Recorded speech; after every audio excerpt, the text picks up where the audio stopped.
మీ పిల్లలు maths science లో dull గా ఉన్నారా? 100% మార్క్స్ కావాలంటే ఆన్లైన్ ట్యూషన్ ట్యుటోరిక్స్ లో జాయిన్ అవ్వండి. Welcome to Suman TV.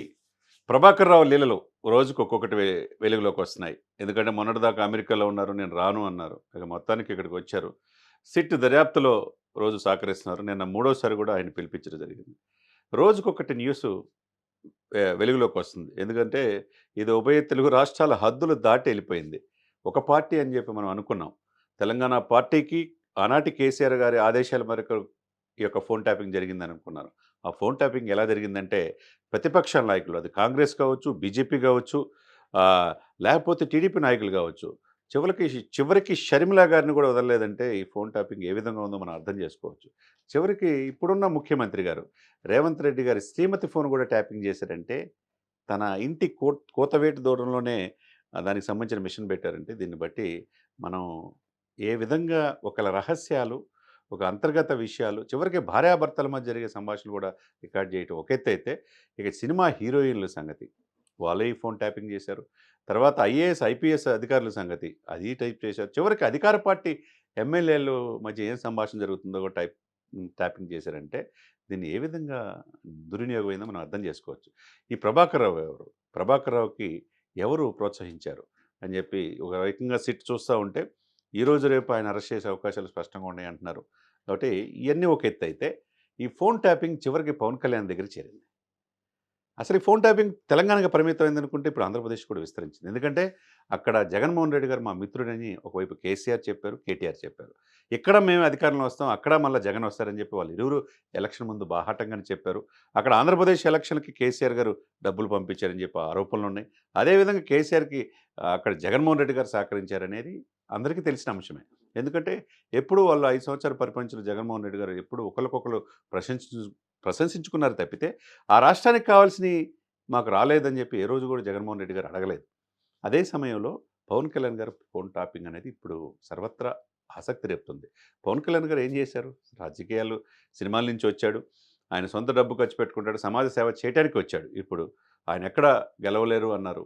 Assembly gate కూడా దాటవన్నారు. మరి అటువంటి వ్యక్తి 100% స్ట్రైక్ రేట్తో 21 మంది ఎమ్మెల్యేలు పోటీ చేసి 21 మందిని గెలిపించుకున్నాడు. తను గెలిచాడు అత్యధిక మెజార్టీతో. వీటితో పాటుగా ఎంపీలు కూడా గెలిపించాడు. అక్కడ 130 మంది టీడీపీ కూడా గెలిపిస్తే తన కూటమి 164 ఎమ్మెల్యేలు, 19 మంది ఎంపీలు ఎంత కూడా చూస్తే కనుక 100% స్ట్రైక్ రేట్తో దేశ రాజకీయాల్లో ఒక నవశకానికి నాంది పలికాడని పవన్ కళ్యాణ్ గారు. మరి అటువంటి పవన్ కళ్యాణ్ గారు ఫోన్ ట్యాప్ చేయడం ఏంటి?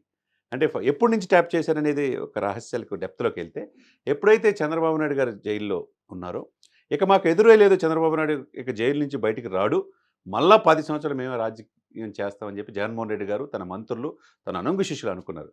కానీ ఊహించిన విధంగా ఆ రోజు పవన్ కళ్యాణ్ అనే వ్యక్తి ఎంటర్ అయ్యి రాజమండ్రి సెంట్రల్ జైలుకి ఆయన కలిసి వచ్చిన తర్వాత అన్కండిషనల్గా టీడీపీతో కలిసి వెళ్తున్నాను, బీజేపీతో కూడా కలిపి ముందుకెళ్తాం, జగన్మోహన్ రెడ్డి గారిని గద్దె దించుతున్నాం అని చెప్పి ఆ రోజు చెప్పటం, ఆ రోజు నుంచే పవన్ కళ్యాణ్ మీద పూర్తిగా శత్రుత్వం పెంచుకున్నారు జగన్మోహన్ రెడ్డి గారు. మరి దానికి ఎవరు అవకాశం ఇచ్చారంటే ఇటు ఫోన్ ట్యాపింగ్ చేస్తే ఆయన ఎక్కడెక్కడ సంభాషణ, ఆయనకి మనోహర్కి ఏం మాట్లాడుకున్నారో, లేకపోతే ఆయన చంద్రబాబు నాయుడు గారు ఏంటి, ఆయన లింగమనేని గారు ఏంటి, ఆయన హరిప్రసాద్ గారు ఎక్కడెక్కడ ఫోన్లు మాట్లాడుకుంటున్నారో కూడా రహస్యంగా వీళ్ళు ఇది చేశారంటే ఇక అంటే ఈ వ్యక్తిగత స్వాతంత్రం ఎక్కడుంది ఇక్కడ?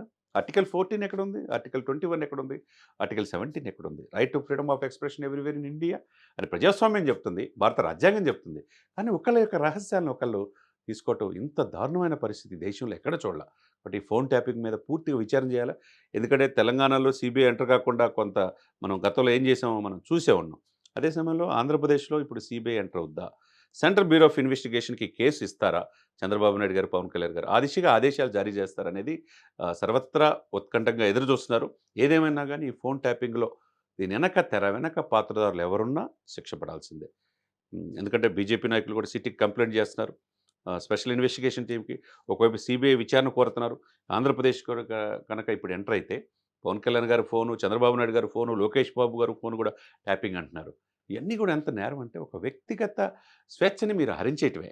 అది మంచి పద్ధతి కాదు. కాబట్టి భారతదేశంలో స్వేచ్ఛాయుతమైన ప్రభుత్వం 145 కోట్ల మంది ప్రజలు జీవిస్తున్నారు. కాబట్టి ఇది పవన్ కళ్యాణ్ గారు దీన్ని సీరియస్‌గా తీసుకున్నారని తెలుస్తుంది.